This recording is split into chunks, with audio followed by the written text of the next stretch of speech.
केकरा पर बीत जाई कवन कहानी।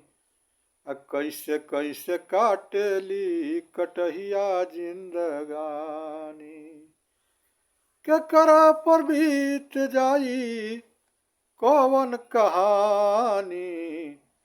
कैसे कैसे काटेली कटहिया जिंदगानी।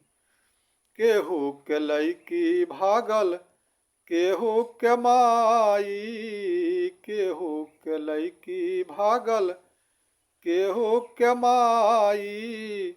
केहू के बाप भगल छोड़ के लुगाई। केहू के बाप भगल छोड़ के लुगाई। छोड़ के पढ़ैले गिरल छोड़ के पढ़ैले गिरल नजरी के पानी। कैसे कैसे काटेली कटहिया जिंदगानी। कैसे कैसे काटेली कटहिया जिंदगानी। जवन जवन लिखल विधना तवन तवन मिली है। जवन जवन लिखल विधना तवन तवन मिली है।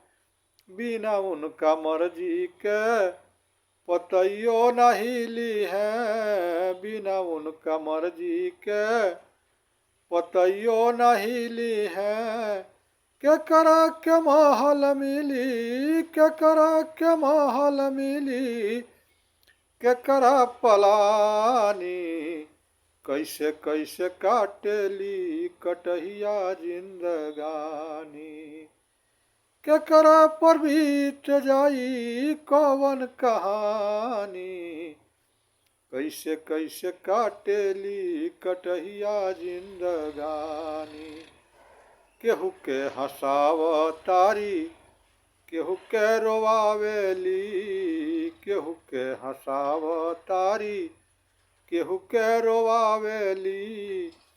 केहू के विपत पड़ल फसरी लगावेली। केहू के विपत पड़ल फसरी लगावेली।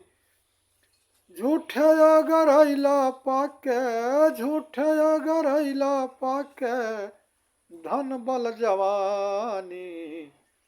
कैसे कैसे काटेली कटहिया जिंदगानी। केकरा पर बीत जाई कवन कहानी।